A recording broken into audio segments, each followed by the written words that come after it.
Olá, audiência do Sotero Prosa. Meu nome é Felipe e hoje estamos aqui retornando os podcasts do Sotero Prosa, que deu uma pausa aí de alguns meses, alguns anos talvez. Mas estamos aqui retornando e hoje eu vim com a minha amiga e minha colega aí da equipe, a Kelly Lídia. E aí, Kelly, dá um alô pro pessoal. E aí, galera, tudo bem? Como é que vocês estão? É isso aí. Hoje, para mim, para Kelly, é muito especial esse encontro porque a gente vai falar sobre não monogamia e que é um tema que não só estamos como apresentadores, mas como o próprio objeto de pesquisa, digamos assim, porque somos duas pessoas não monogâmicas. Então, vai ser muito interessante retornar os podcasts com temas que realmente são muito caros para a gente, assim, né? E o nosso Sim. papel é justamente discutir, trocar experiências, e vai chegar o momento da conversa que a gente vai chamar uma convidada, uma psicóloga muito foda, que a gente acompanha nas redes sociais, que vai estar aqui conversando com a gente. O Soteroprosa, para quem não conhece, é um coletivo de escritores de Salvador, e de Salvador, Bahia. É um portal coletivo, colaborativo, onde a gente escreve sobre direitos humanos, cidadania, política, comportamento. Enfim, tem no nosso site, o nosso carro-chefe são os textos, mas também estamos nas redes sociais, estamos no YouTube, no Spotify. Enfim, todas as mídias aí para quem quiser consumir a gente em texto, em áudio, em vídeo e tudo mais. Mas é isso. Então, e vamos começar então trocando uma ideia. Eu quero perguntar para Kelly. Kelly, conta pra gente aí como é que foi que a não monogamia entrou na tua vida? Como que você foi esse processo até se descobrir não monogâmica, assumir esse Essa é rótulo? uma Como foi para você isso?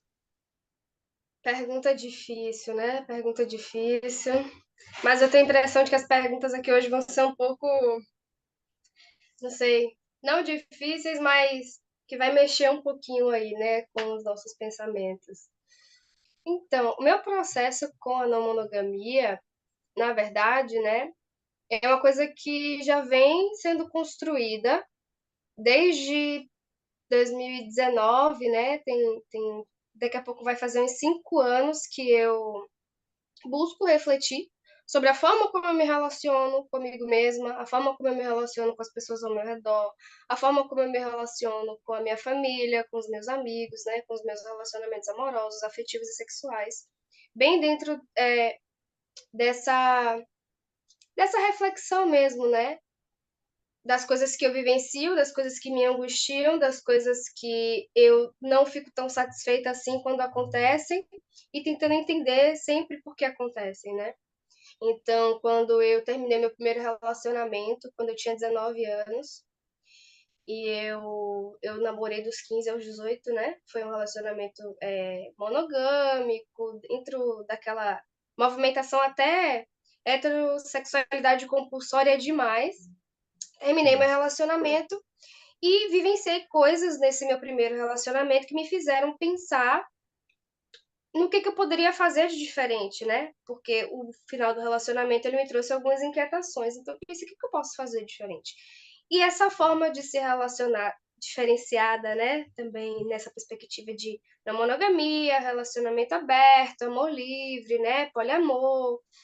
Todas essas coisas foram surgindo, né? Como um grande combo que nunca vem nada separado, né? Essas coisas todas aparecem e de repente está no nosso colo, a gente tem que ver o que vai fazer com isso.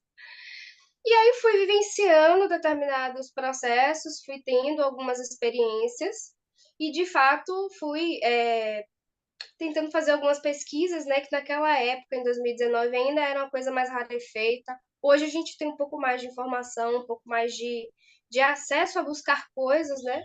Antigamente, né? Cinco anos Até atrás. 5 anos atrás, né?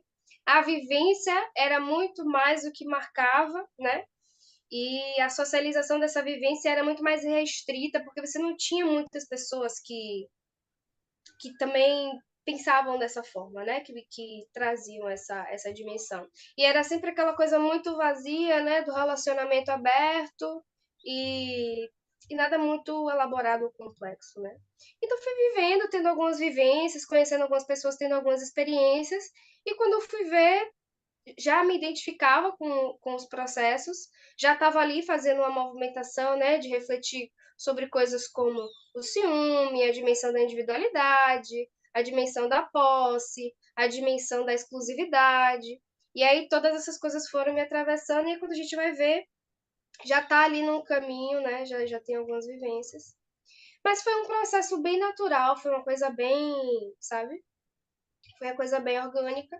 Depois eu acabei entrando em um relacionamento com uma pessoa que também se identificava como não monogâmica na época, né? E a gente pôde ter uma vivência aí dentro dessa perspectiva durante 4 anos. E aí foi uma coisa que enriqueceu ainda mais, né, a minha vivência e a minha possibilidade de refletir sobre esses processos todos que vêm junto. Basicamente isso, né? É isso. Achei muito interessante você falar dessa questão de que algum tempo atrás a gente tinha muita pouca informação sobre isso. Nisso também eu me identifico, porque eu sou um pouquinho mais velho que você, pouca coisa, Conte aí uns do seu 10 processo, pá. 10 anos talvez. Mas eu lembro que quando eu comecei a pensar sobre isso, foi lá em 2011, talvez.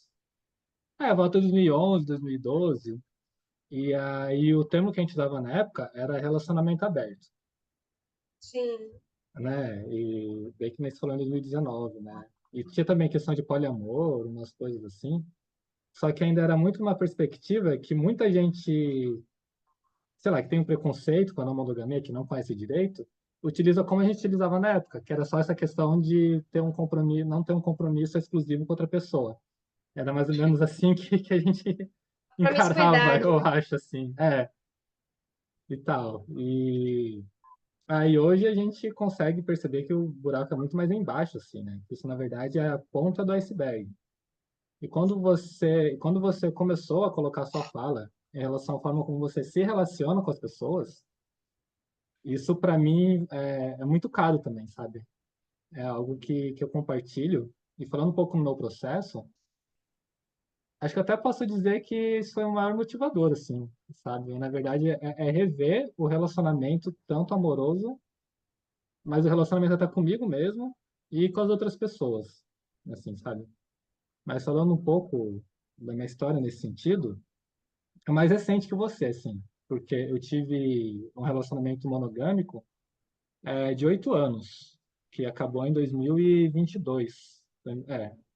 E foi ano passado, até quando acabou o relacionamento, né? Eu tava me refazendo e tal.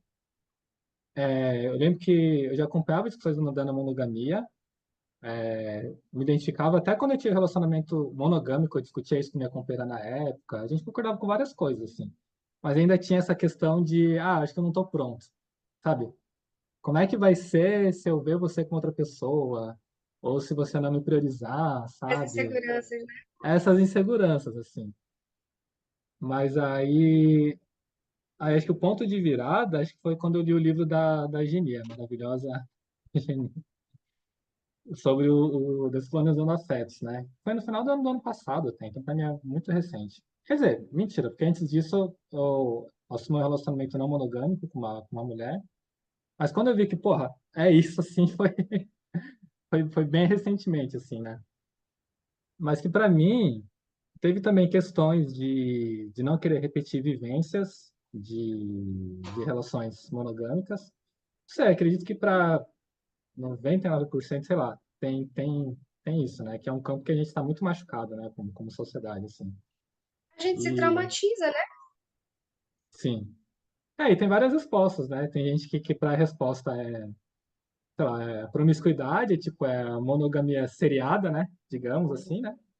Para outras sei lá, um cinismo, tipo, não desistir e tal. Para outras é uma tentativa, digamos, porque não encontrei a pessoa ideal. Enfim, acho que cada um vai encontrando caminhos, né?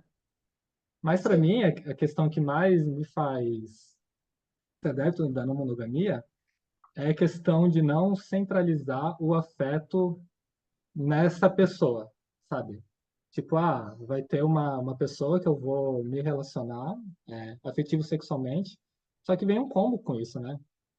vem assim a questão da gente reduzir as amizades, reduzir às vezes o tempo que a gente tem para os próprios interesses, para a própria individualidade, assim.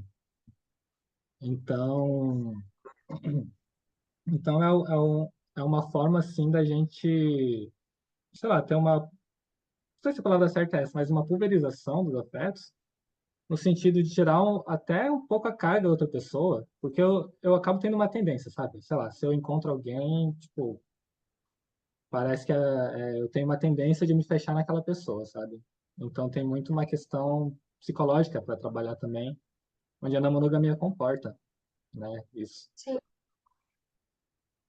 Basicamente é isso. E a gente pode conversar mais sobre isso com a nossa convidada linda, maravilhosa, a Marina.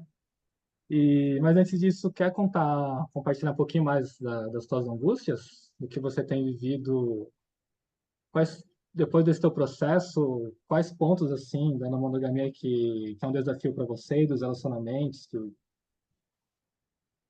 você quer Olha, evoluir? tinha uma coisa que eu falava sempre pro meu antigo companheiro, né?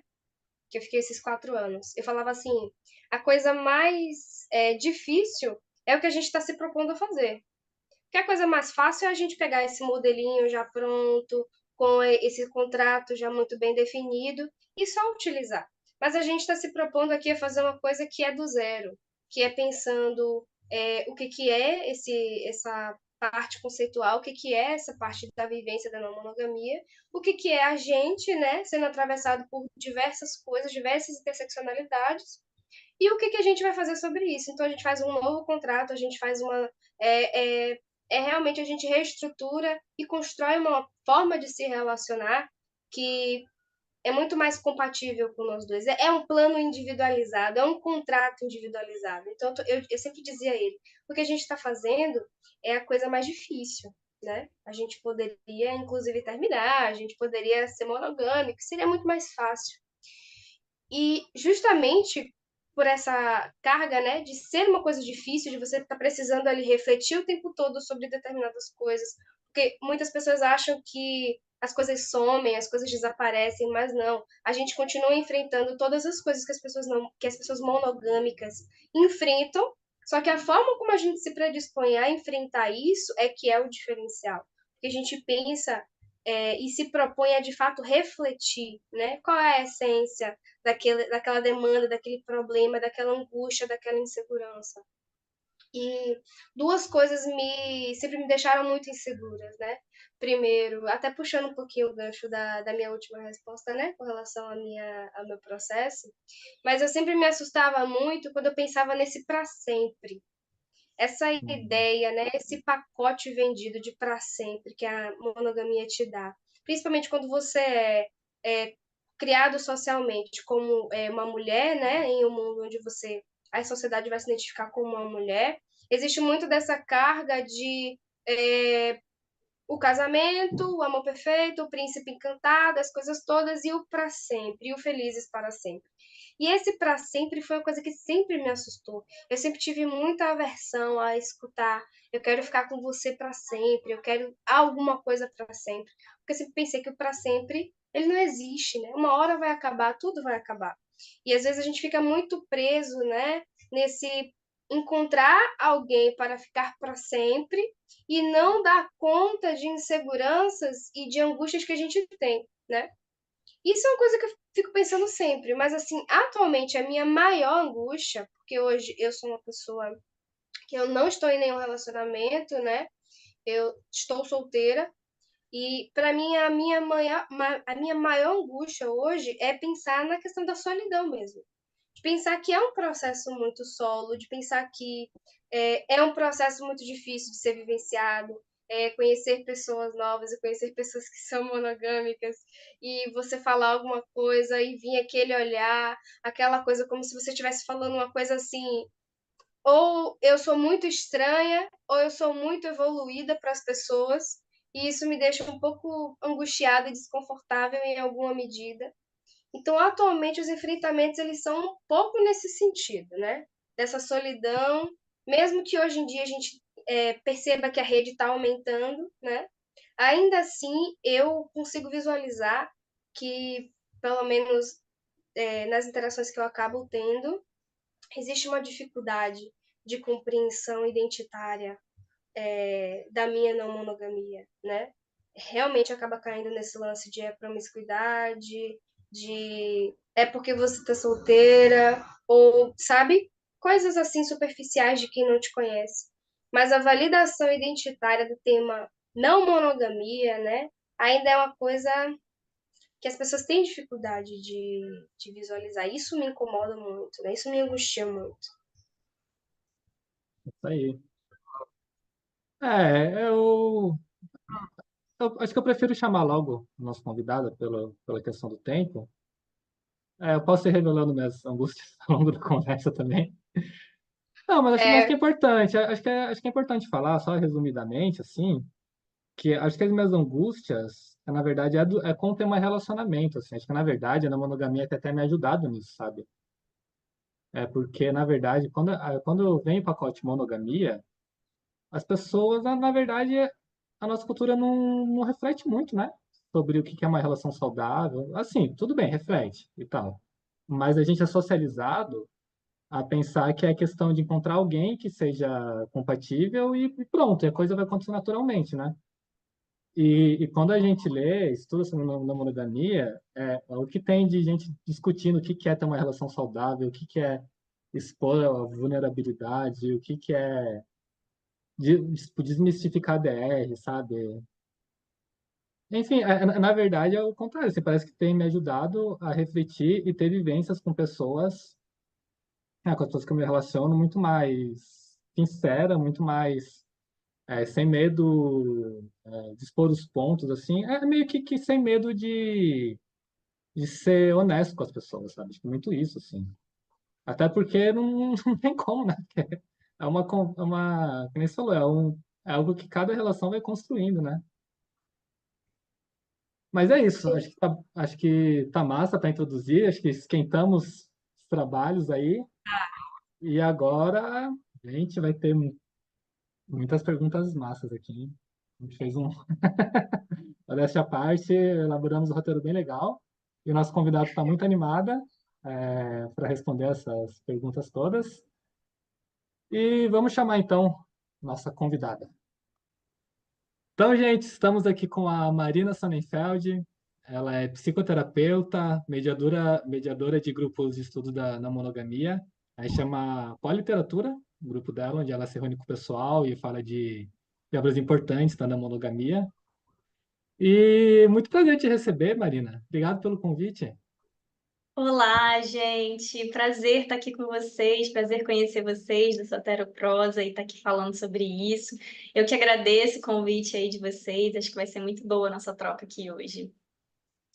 Massa, massa. Que bom que estamos aqui. Aí, a gente quer começar esse papo, querendo que você contasse um pouco como foi esse teu processo até se descobrir na monogâmica, e falando também, elencando tanto da tua questão pessoal quanto profissional também, quando que isso chegou no teu atendimento e tudo mais. Sim.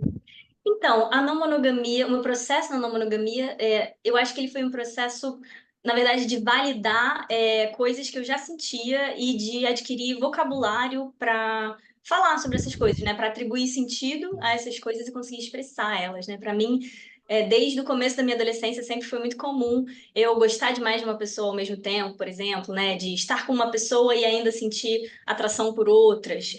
Ou de atribuir um grau de importância ali semelhante para todas as minhas relações, seja de namoro, de amizade ou de família. Eu já sentia tudo isso desde muito cedo.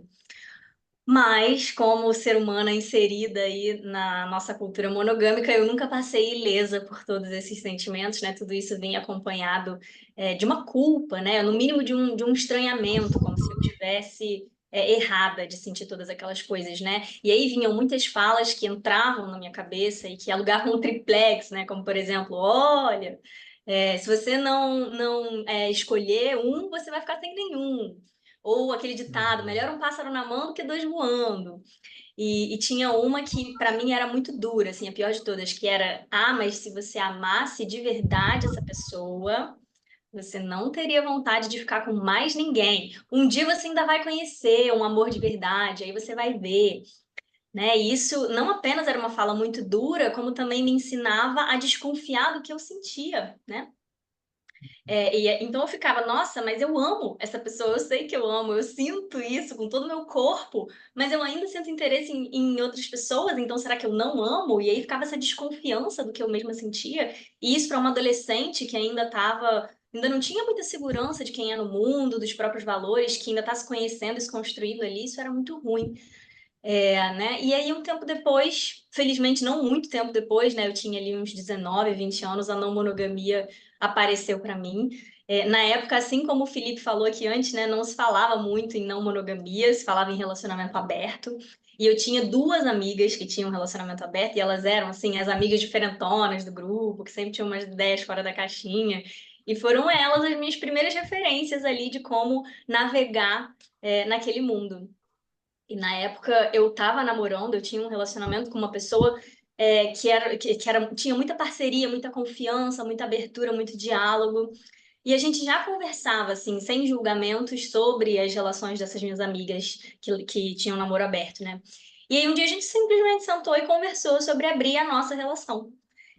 E de lá para cá, tem aí uns 10 anos, né? Foi muita coisa se transformando, muita coisa. Assim, logo depois que eu abri o relacionamento, eu comecei um grupo de estudos sobre sexualidade com uma dessas amigas que tinha relacionamento aberto. Aí a gente se juntou e juntou com vários amigos que tinham interesse em começar a conversar sobre esse tema. E a gente foi se abrindo ali, né? Foi se abrindo um mundo novo. Eu fui encontrando novas referências. E aí, cada vez mais, assim, de pouquinho em pouquinho, as coisas foram tomando forma, eu fui entendendo como eu queria me relacionar. E como eu falei antes, eu acho que eu fui validando o que eu sentia, acima de tudo, né? Validando o que eu sentia e ganhando vocabulário para falar sobre aquilo. Isso foi muito importante para mim, né? Eu fui entendendo que eu não era nenhuma alienígena por amar mais de uma pessoa ao mesmo tempo, pelo contrário, né? Eu era, na verdade, só uma pessoa que se abria muito pro amor e que tinha muito amor para dar, né? E foi bonita essa passagem, assim, eu fico até arrepiada de falar, assim, porque foi bonita essa passagem de questionar e invalidar o que eu sentia para entender aquilo como simplesmente algo muito abundante que tinha em mim. Que lindo. É, Uhum. É Muito muito massa, né? bacana. A questão da. É de quando existe uma teoria mesmo por trás, assim, pra gente ver que a gente não tá sozinho no mundo, né? exato, exatamente. Uhum. Sim. Muito interessante o seu relato, Mari.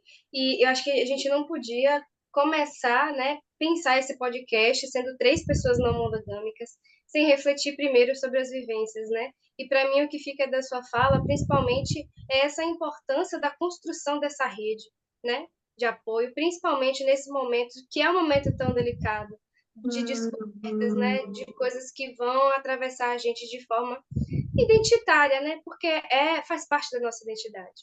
Mas Exatamente. Isso também foi uma das coisas que me fez querer levar isso para o meu trabalho, né? Vocês perguntaram isso também, profissionalmente, como que a não monogamia entrou na minha vida. Foi nesse sentido, porque durante algum tempo eu também encontrei muita resistência e muita dificuldade de lugares que me acolhessem nesse sentido, né? Encontrava ainda muita resistência nesses temas. Então, foi, por exemplo, em espaços de terapia, em alguns espaços específicos de amizade, que eu fui encontrando acolhimento para falar sobre isso, validação para falar sobre isso, e eu queria trazer isso profissionalmente também, né? Eu queria pensar em espaços terapêuticos que acolhessem essa demanda especificamente, que eu pudesse ajudar essas pessoas nesses processos que eu sei que não são fáceis, né? De se entender aí, de construir a própria identidade nesse sentido, né? sim, sim, é fundamental. É muito fundamental. Então, partindo, né, dessa dimensão das nossas vivências, e agora queria pedir para poder a gente tentar construir aqui uma linha de raciocínio para a gente trazer para o público essa conceituação, né, do que de fato é a não monogamia. A não monogamia é uma monogamia com mais de duas pessoas? Como a gente pode fazer essa reflexão aí conceitual, né? Sim, não, assim, definitivamente a não monogamia não é uma monogamia com mais de duas pessoas, né? Conceitualmente, teoricamente, A não monogamia é um termo guarda-chuva que abarca assim, diversas formas de se relacionar, onde não existe a exclusividade, seja ela sexual ou afetiva, né, que é aí um dos pilares da monogamia. Esse é o conceito. Agora, na prática, a não monogamia, ela tem muitas camadas. E a questão da exclusividade sexual, na verdade, eu acho que é uma das coisas que está nas camadas mais externas, assim, da não monogamia, né? Eu acho que quem está começando a se introduzir no assunto, geralmente se depara primeiro com esse tópico e começa daí, né? Pela não exclusividade sexual, estar em um relacionamento amoroso com uma pessoa e poder ficar com outras pessoas. Normalmente as pessoas começam daí. E aí, conforme você vai adentrando as camadas e se aprofundando no assunto, surge tanta coisa, mas tanta coisa, que no fim das contas, assim, eu vejo que quem atravessa muitas dessas camadas acaba se vendo como uma pessoa completamente diferente de quando começou, né? É um processo muito transformador mesmo, porque faz você repensar não apenas as suas relações amorosas, mas todas as suas relações, os seus valores e às vezes até a forma como você vive a sua própria vida, sabe? Posso, assim, exemplificando para não ficar muito solto, a não monogamia, ela fala muito sobre a importância da rede de apoio, por exemplo, né? De você não centralizar uma pessoa para ser a pessoa que vai atender todas as suas necessidades e desejos. A gente sabe que normalmente é isso que a gente faz com as nossas parcerias amorosas, né? A gente bota aquela pessoa no centro da nossa vida para ser a pessoa que vai resolver tudo pra gente, todas as nossas questões, todas as nossas necessidades e desejos. E a gente sabe que isso não existe. E que além disso ser uma ilusão, é pesado para essa pessoa que fica no centro. E aí você começa a entender o quê? Que você precisa cultivar suas outras relações de amizade, de família, sua relação consigo mesma, com tudo que te nutre, né? Seja seu trabalho, seus hobbies, seus interesses, seu momento com você mesma, assim, é tudo que te nutre para que você pare de colocar todas as suas demandas em cima de uma pessoa só. Mas aí, na prática, quando você vai fazer isso, você se depara com uma realidade de pessoas cansadas, sem tempo para cuidar de si, sem energia. E aqui eu não estou falando só dos amigos de cada um, mas eu estou falando da própria pessoa que faz esse movimento, né? Ela é uma pessoa normalmente adulta, cansada, sem tempo para ela, sem energia para curtir, para cultivar as suas outras relações, né?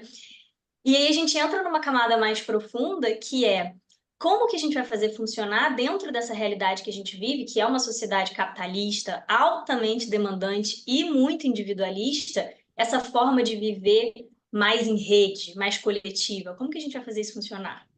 E aí é claro que essas questões são questões que individualmente a gente não vai dar conta, mas quando a gente se depara com isso enquanto indivíduos, a gente vai entrando em questões profundas, né? De como que aquilo, como por exemplo, aquilo que a pessoa acredita, socialmente, politicamente, filosoficamente, que relação que essa pessoa quer ter com o trabalho.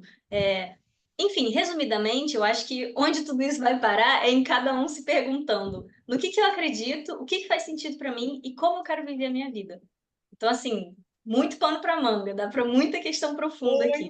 Muito, Essa tua fala já puxou para a próxima pergunta que estava no roteiro, que é justamente como que a gente pode viver, né, a não monogamia, viver melhores relações, na verdade, nessa sociedade que a gente vive, né? E até falando, puxando das questões identitárias e das questões de opressão mesmo, principalmente das mulheres, mulheres negras, população indígena.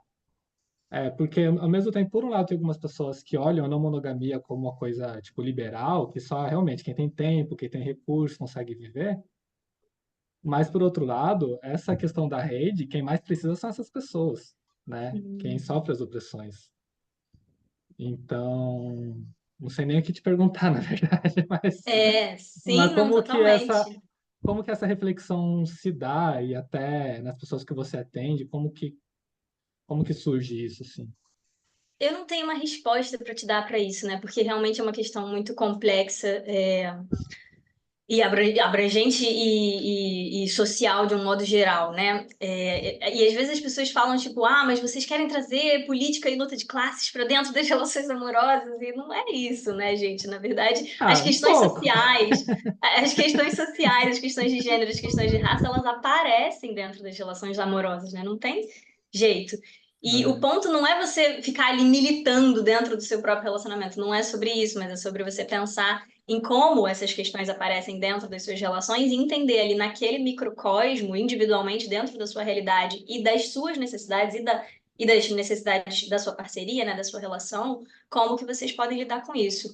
Eu não tenho uma resposta para te dar sobre isso, não, honestamente, assim, mas eu acho que Sim. a não monogamia, ela se propõe a pensar sobre essas coisas, né? Não dá para você falar sobre não monogamia sem pensar sobre todas essas questões, né? Até você para pensar no nome, na nomenclatura, não monogamia. É uma nomenclatura de um movimento de contraposição à monogamia enquanto uma estrutura de opressão, né? Uhum. A gente poderia a não monogamia poderia ter uma nomenclatura própria, né? Na verdade, até em vários países fora do Brasil, eles usam poliamor, eles usam polyamory como nomenclatura para não monogamia, né? Mas aqui no Brasil a gente entende o poliamor como uma das formas de se relacionar não monogamicamente, e a gente usa muito o termo não monogamia aqui. Eu acho isso muito curioso, como a gente poderia ter inventado uma outra palavra, mas a gente continua com essa nomenclatura que é não monogamia. É uma contraposição à É, monogamia enquanto uma estrutura de opressão, né? E se a gente vai pensar é, na questão até da exclusividade sexual, que é a camada mais externa da não monogamia, como eu estava falando aqui agora, até sobre isso, se você para pensar de onde que veio a monogamia, de onde que veio a exclusividade sexual, você vai parar nas questões do machismo, da propriedade privada, do controle das é. mulheres, do patriarcado, de tudo isso, né? Sim, sim, exatamente. Exatamente isso, né? Realmente, eu acho que o nosso maior desafio aqui é no tempo que a gente tentar ir desmembrando essas camadas, né? Mas mesclando um pouquinho essa resposta agora com uma resposta da pergunta anterior, né?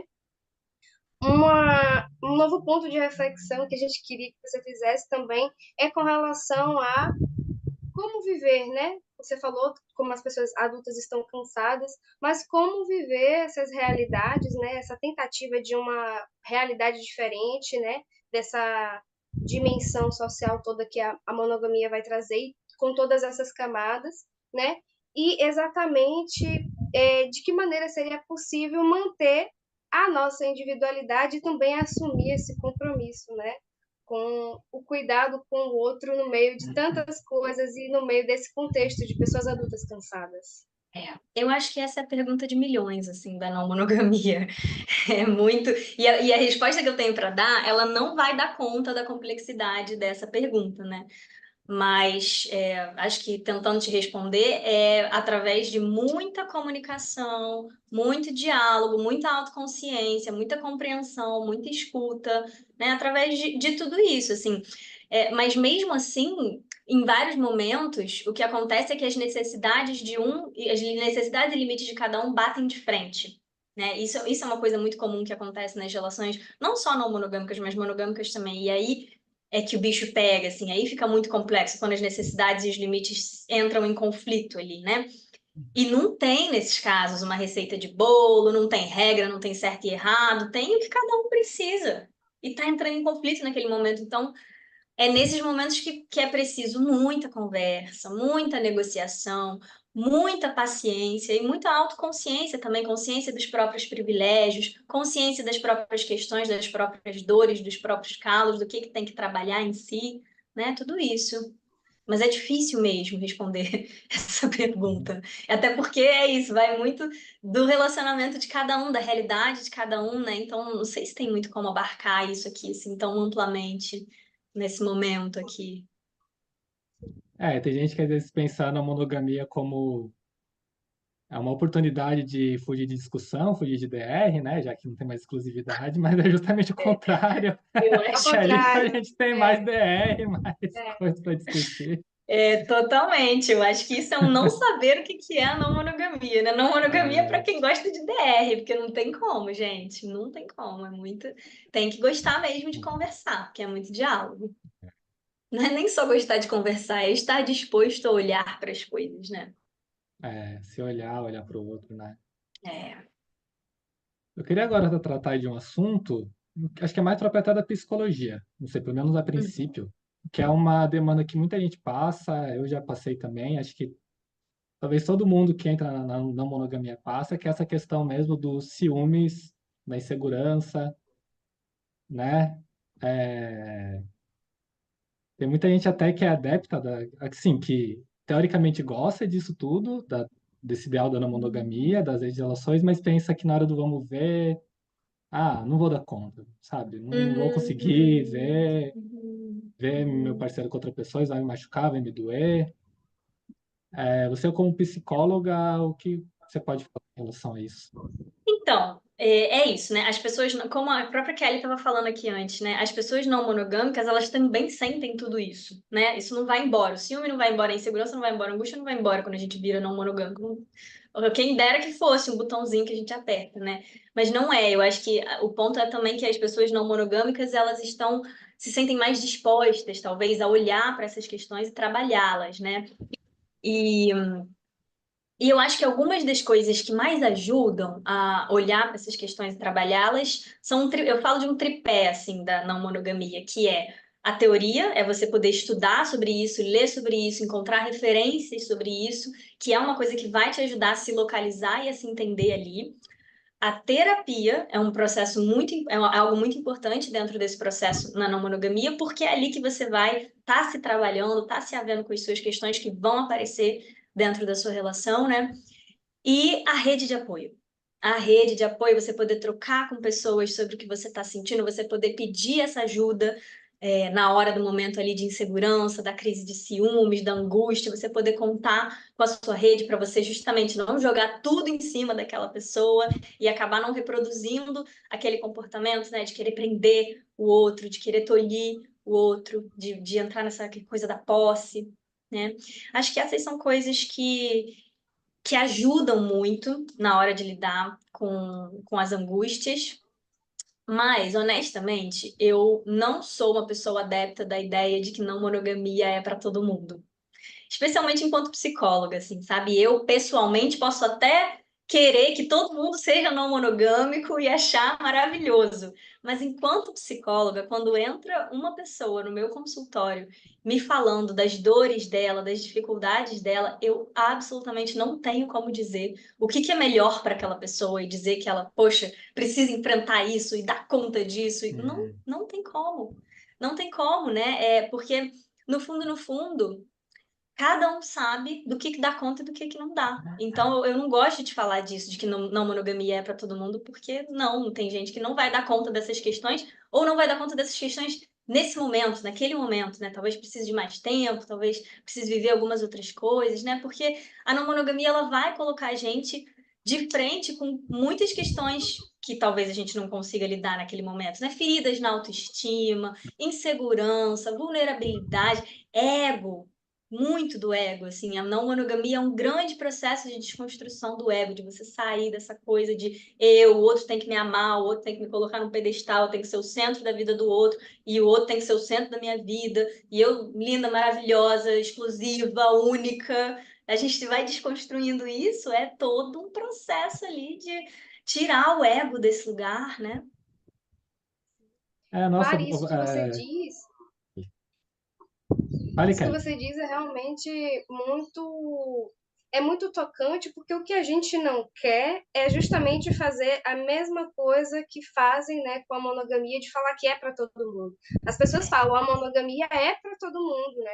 E aí a gente também, enquanto não monogâmico, não quer falar, olha, a não monogamia é para todo mundo. Não, são, Uhum. enfim, coisas que são diferentes, são coisas que proporcionam a gente estar em lugares diferentes, fazer reflexões diferentes, né? E é aquela coisa, é o que a pessoa, no final das contas, né? Como a pessoa se sente, como a pessoa se vê diante do mundo, quais demandas as pessoas têm, o que elas podem ou não suportar em determinados momentos, né? Mas minimamente, acho que a maior contribuição da não monogamia nesse sentido não é transformar alguém ou doutrinar alguém ou exigir que alguém seja algo, mas trazer a mínima possibilidade de reflexão, porque a gente sabe que, enfim, esse sistema de se relacionar que a gente está vivendo, ele tem coisas que precisam ser refletidas, né? Assim como a não monogamia também tem coisas, né? Sempre vai ter um ponto de reflexão. Eu acho que a não monogamia ela vai estar ali justamente para isso, para poder trazer olha, a gente tem a possibilidade, existe a possibilidade, é possível olhar por um outro viés, por uma outra lente, né? Para poder pensar aquela questão. Que gera sofrimento, que gera sofrimento. Perfeito, Kelly, concordo totalmente com tudo que você falou. O que eu queria complementar também, que eu achei muito legal você colocar esse tripé, e aí acho que eu consegui identificar, sabe, na minha trajetória, assim, como que todos esses tripés têm me ajudado, estão me ajudando a lidar com essa questão, assim. Até pelo meu recorte de homem, né, socializado nessa cultura, até para muito homem que é difícil, né, na hora do vamos ver, né, porque vem toda essa questão do machismo, assim, né, ver, a, a mulher que se relaciona, tá, com outra pessoa, pro homem é tipo quase que a perda da honra, assim, sabe? E é uma viagem, cara. E aí o tanto que a teoria e a terapia foi me ajudando a reconhecer muito dessa questão do lugar do amor, assim, sabe? Porque o homem é socializado, assim, o homem é, socialização por amor do homem já é, tipo, péssima, assim, né? Ele é socializado só a receber, né? E aí, na cabeça dele, com machismo, recebe amor, o sexo é, tipo, o lugar mais importante para receber amor, assim, sabe? E aí, quando a gente começa a estudar, eu vejo, cara, porra, por que que dá essa importância tão grande pro sexo, sabe? Por que que a outra pessoa tem uma relação, ela vai deixar de me amar, saca? E aí, isso vem tudo, Exatamente. né? Se olhar, autoconhecimento, a teoria, enfim, às vezes de apoio também é muito bom, assim, da gente conseguir ver que o amor não tá nesse local, assim. É uma reflexão que eu tô tendo recentemente, até assim, cara. A gente recebe amor de tantos lugares, sabe? Então ficar nessa centralização assim que a monogamia muitas vezes impõe, né? Como uma forma da gente se relacionar, né? Sem refletir tanto. Enfim, né? Acaba miando mesmo, né? Esses outros lugares do amor. Limita também, né? Limita as nossas possibilidades Com certeza. de dar, de Sim. receber, de trocar. E isso que você estava falando agora há pouco era aquilo que a gente estava falando antes das questões de gênero aparecendo dentro das suas relações amorosas. Olha aí. E aí você Então. foi trabalhando isso individualmente, né? Sabe? Se identificando enquanto homem inserido nessa cultura machista, reconhecendo aquilo que você recebeu de fora dessa cultura e desconstruindo, entendendo, não, o que daqui funciona para mim, o que não funciona, o que faz sentido, o que não Então. faz, como é que eu vou fazer a partir de agora, tendo essa consciência desse lugar que eu ocupo, né? Tanto na sociedade quanto dentro da minha relação, É isso. das minhas relações, né? Mário, o que a gente queria saber agora vai pegar um pouco desse gancho do que a gente estava falando agora nessa última pergunta, né? Com relação à insegurança, com relação ao ciúme. Mas, assim, profissionalmente, o que você pode falar para a gente das queixas que você mais recebe no consultório, das angústias e das inseguranças, do que tem mais atravessado as pessoas, né? E se você se sentir confortável ou lembrar de alguma situação específica que queira exemplificar, pode ficar à vontade. Ah, com certeza a questão dos ciúmes, gente. A questão dos ciúmes e das inseguranças é o que mais aparece, assim. E é isso, as pessoas acham que não monogâmico tá tudo bem resolvido com ciúmes e não é verdade. A gente continua aparecendo ciúmes, a gente só aprende a lidar melhor com ele, né? Então, essa com certeza é uma das questões que mais aparece no consultório, é a questão dos ciúmes. E eu acho, assim, que uma das coisas mais importantes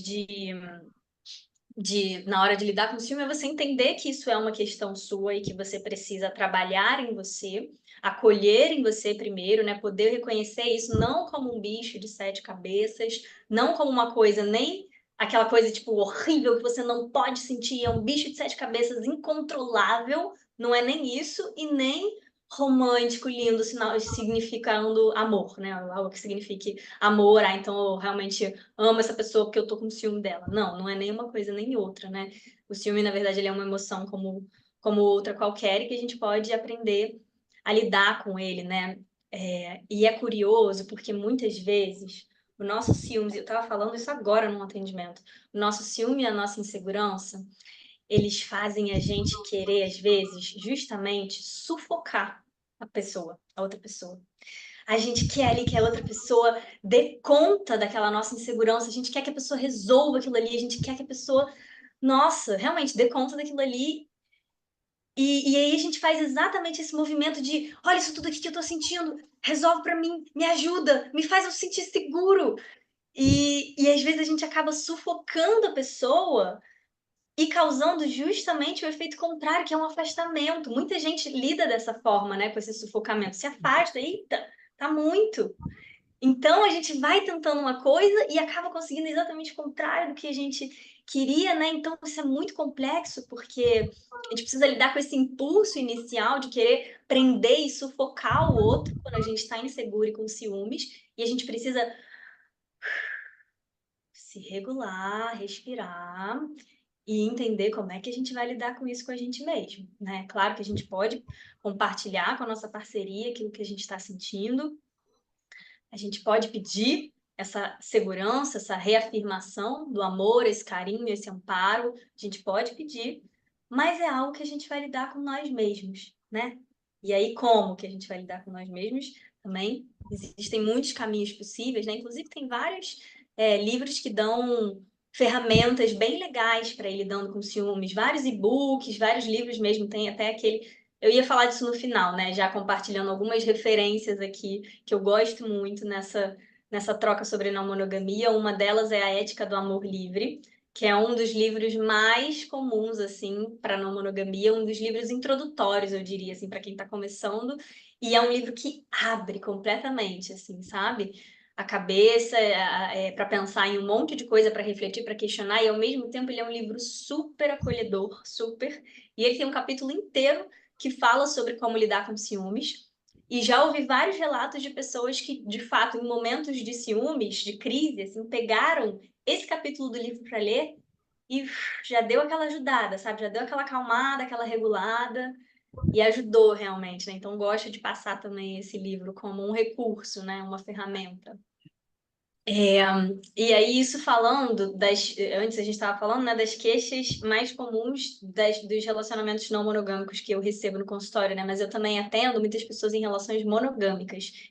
E eu queria falar um pouquinho sobre isso também, porque acho que fala um pouco do quanto que a monogamia também causa muito sofrimento nas pessoas, né? A monogamia, enquanto estrutura e os valores que a gente recebe da monogamia trazem muito sofrimento para as relações.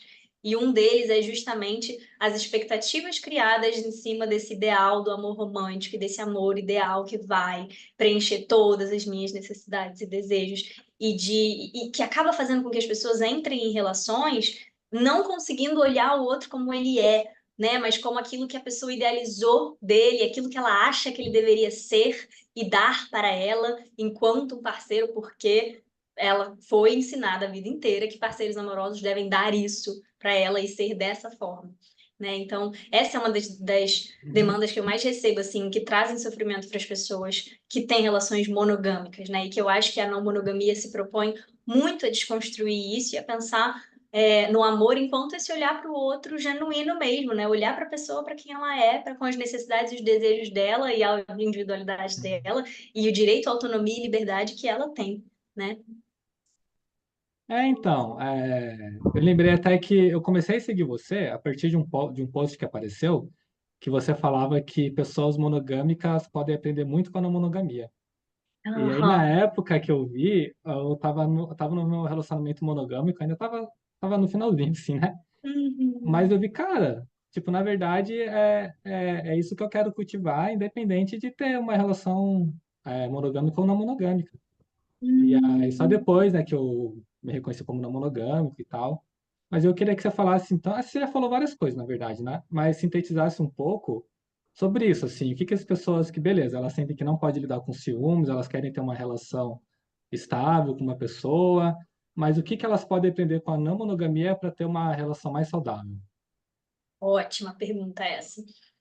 Eu acho que, em primeiro lugar, é isso. Talvez pensar em descartar essa cartilha que fala pra gente como viver as relações amorosas. E aí eu não tô falando nem só de exclusividade sexual, não, mas de fato de tudo que se espera de um parceiro, uma parceira amorosa, né?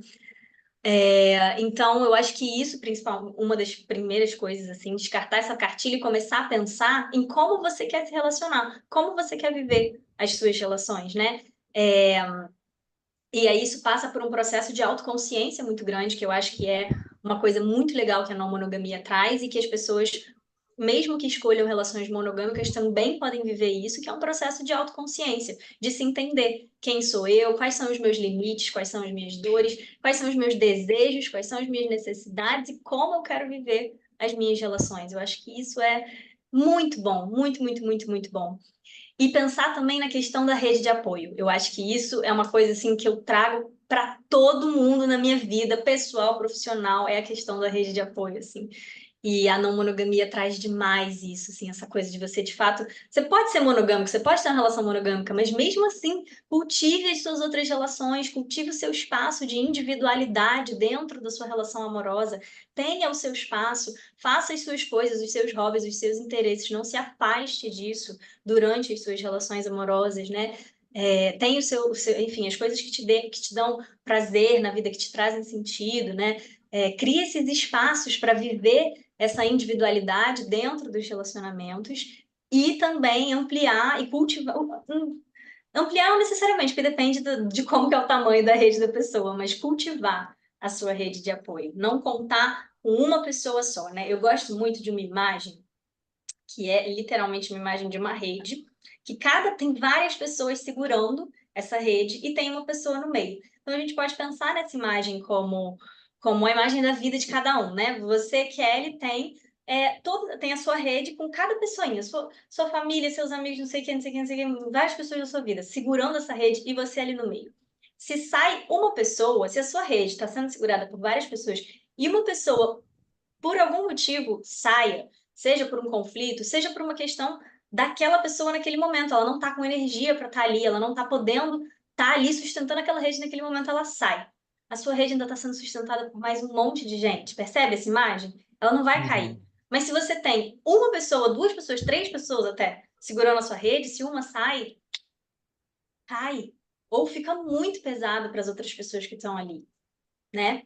Então, pensar um pouco nisso, em poder ter mais pessoas ali, cultivar, né? Eu sei que é isso, dá trabalho, cultivar a relação do trabalho, amizade do trabalho, tudo na vida do trabalho, né, gente? A gente tem que aí pensando em todas as outras questões que a gente pensou hoje também, de ir se adaptando à realidade de cada um, né? Mas, enfim, acho que essa é uma das coisas também que a não monogamia pode trazer de mais positivo para qualquer pessoa, seja ela uma pessoa monogâmica ou não.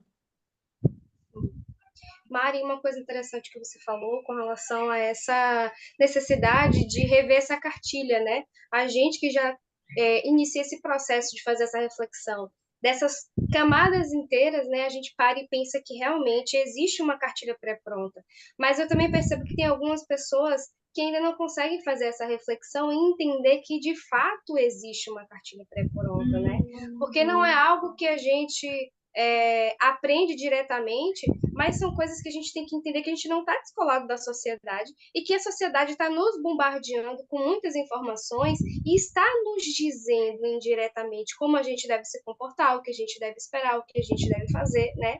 A gente não está alheio e desconexo, né? Eu acho que essa reflexão é uma reflexão importante também, que a não monogamia pode nos proporcionar, porque às vezes a gente acaba entrando num relacionamento e quais são os nossos acordos, né? Porque a monogamia ela já vai te dar ali um contrato pronto. Você não vai pensar na sua individualidade, você não vai pensar na sua necessidade, você não vai pensar no seu limite, você não vai pensar nessas questões com relação ao outro, você vai aceitar aquele pacote, você vai entender que traição é quando aquela pessoa está se relacionando sexualmente com outra, né, ou afetivamente com outra, e aí já tem toda uma forma de pensar nas relações dada para a gente sem que a gente reflita, né, sobre isso. Acho que a não monogamia ela traz um pouquinho dessa contribuição também, né? E aqui a gente já vai caminhando pro final do nosso papo, mas que com Ah, certeza vai render e vai ficar muitas reflexões, muitas produções de texto também, né? Já tô aqui com a mente fervilhando.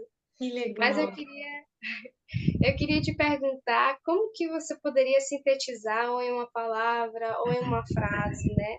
Toda essa dimensão que a não monogamia ela pode nos proporcionar e talvez falar um pouquinho por que que ainda assim é possível, né? Porque a gente entende que é uma movimentação difícil, é uma movimentação que requer energia, é uma movimentação onde a gente precisa estar enfrentando essas inseguranças, enfrentando esses ciúmes, né?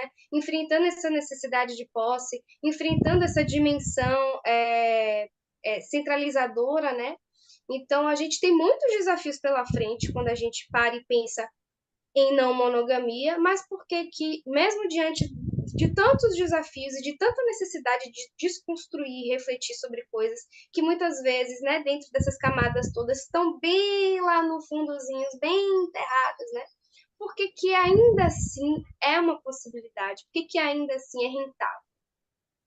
Difícil essa pergunta. É, bom, eu acho que, bom, difícil começar também, né, uma frase para sintetizar aí a não monogamia, mas eu acho que tem a ver com isso de a não monogamia é uma forma de uma nova forma de pensar e de viver as relações amorosas, mas não só as relações amorosas, né, as relações como um todo, né, mas conforme a gente falou aqui, uma nova forma de viver a vida, até, né, eu diria, se a gente vai adentrando essas camadas mais profundas, né? E por que que isso é possível? Como que isso é possível? Eu acho que aí eu individualmente, né, para cada um, eu não sei responder se isso é possível para cada um, porque eu acho que isso é algo que cada um precisa responder individualmente. Mas eu acredito no nosso potencial de crescimento, assim, sabe? Enquanto seres humanos, e eu acho que a não monogamia leva muita gente para esse lugar, né? Eu não gosto de reforçar esse estigma da não monogamia como um lugar mais evoluído, não gosto disso. Mas eu acho que sim, é um processo que traz muito crescimento pessoal. Não tem jeito. Porque é isso, você está se trabalhando e se havendo com essas questões. E eu acho isso perfeitamente possível, assim, devagarzinho, às vezes muito devagar, passinho de bebê. E não precisa ser mais do que isso, né? Às vezes é muito devagarzinho mesmo, passinho a passinho, que a gente vai crescendo e vai construindo a vida que a gente quer construir, né? A forma ou a velocidade é muito individual de cada um, né? E é isso, não tem certo e errado, mas que é possível, é. Eu acho que é. Marina, agradecemos demais a tua disponibilidade, esse papo. Acho que essa Prosa voltou com os podcasts aí, não tinha como voltar melhor. Oh, que Foi um papo beleza. maravilhoso e acredito que todo mundo que vai Oh, ouvir vai impactar, vai trazer novas reflexões, que é justamente a nossa proposta. E, enfim, queria que você se despedisse do pessoal e para quem quer te conhecer mais, te seguir mais, faz também, fale mais, hum. fale, se der tempo, um pouquinho do grupo de discussões da não monogamia. Sim, sim, sim. Aham, claro. Então, quem quiser me achar lá nas redes sociais, o meu Instagram é @psi.marina.sonnenfeld. Se vocês puderem deixar na A descrição, às gente vai vezes botar. assim, ajuda, né? Porque eu sei que é dificilzinho de escrever às vezes. Esse é meu Instagram. É, e aí é isso, eu estou agora mediando um grupo de estudos e trocas sobre não monogamia. A gente tem um encontro por mês em que a gente escolhe um livro, faz uma leitura coletiva, né? Ali cada um no seu espaço, e aí a gente se reúne depois para trocar sobre as ideias do livro e todas as inquietações que surgem com as ideias de cada livro e os temas que eles vão trazendo. A gente vai se aprofundando um pouquinho. Está sendo um grupo muito legal, a gente se apoia, a gente troca, a gente ri, a gente se abraça, é muito, muito gostoso.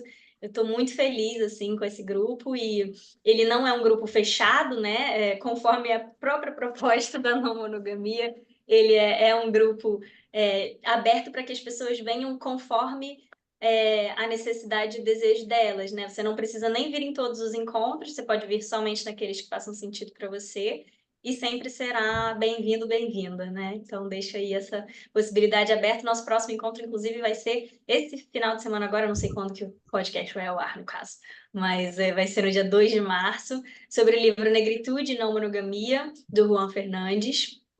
E, enfim, aí o próximo vai ser o da Geni, o Descolonizando Afetos, que o Felipe falou hoje também. Um livro que provoca muitas emoções também.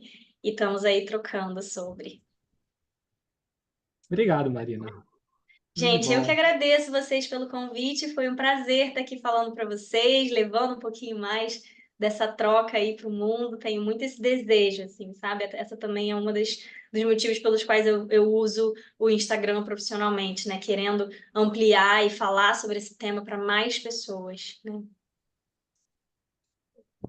É muito bom, a gente agradece demais. Foi um papo muito rico, com certeza é só, a gente não consegue, né, às vezes conversar tudo, essa Não tem imensidão como. de coisas, né? São muitos parênteses, são muitas janelas, né, para poder conversar sobre não monogamia, mas a gente também busca, né, contribuir um pouco, né, para que as pessoas que estejam escutando esse podcast possam buscar referências, possam compreender que existem movimentações possíveis, né, e que possam fazer as tentativas que façam sentido, né. Então a gente agradece muito por ter aceitado o nosso convite e com certeza a gente vai continuar acompanhando o seu trabalho e divulgar Ai, muito que o grupo bom. de estudos. Ai, coisa boa, gente. Obrigada, viu? E até a próxima.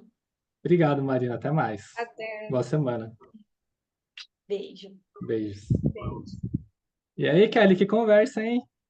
E aí, gostou de conhecer a Papo muito Marina? bom. Papo muito bom, Marina é incrível, uma profissional muito dedicada, né, à temática, muito interessante, muito bacana e com certeza é um podcast que vai fazer a gente pensar aí em todos os parênteses que a gente pode abrir a partir desse guarda-chuva que é a não monogamia, né? Ó, Kelly, você prometeu textos, hein? Esperamos teus agora aí sobre. Claro que eu também quero Prometi escrever, textos, mas vai rolar e eu não prometo, mas você eu também quero. também, você também Eu já escrevi um. Ah, você já escreveu? Você tem, sei lá, quantos textos sobre o tema? escrevi alguns, Muito bom, tem algumas cara. coisas. Kelly, fala, convida o pessoal aí para os nossos próximos podcasts, que tem mais aí, né?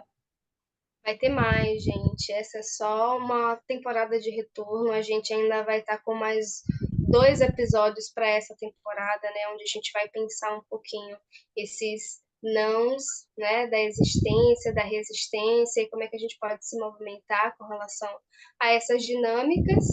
A gente convida vocês a entrarem no site da Soteroprosa para poder acompanharem o nosso material, os nossos textos. A gente tem textos sobre diversos temas, é uma infinitude de temáticas que a gente discute. Convidar vocês para acessarem as nossas redes sociais, né? É o @soteroprosa no Instagram e Soteroprosa também no Facebook. Aqui no Spotify e em outras plataformas, a gente também tem inúmeros podcasts, né? Onde a gente vai conversando sobre coisas, temas que a gente tem em texto e que a gente também não tem. E também convidar, né, para vocês fazerem parte da nossa lista VIP. A gente tem uma lista VIP no canal do WhatsApp, onde a gente se comunica diretamente com os colunistas. A gente está sempre trocando informações, compartilhando textos, compartilhando informações que são relevantes e sempre fazendo a possibilidade de dialogar ali com o colunista, com a colunista, sobre o tema que foi escrito, né, nos textos e do que a gente está discutindo. É isso mesmo. A Kelly é mais antiga que eu no Santana Prosa, tem mais propriedade aí para falar. E é isso aí, tudo bem. Então é isso, É isso aí. a gente se despede aqui, né? Mês que vem estamos de volta falando sobre não binariedade. Não binariedade. Aguardem, Aguarde. aguardem. Então até a próxima, pessoal. Valeu, Gratidão a gente. todo mundo que nos ouviu, que nos viu, e até a próxima. Até a próxima.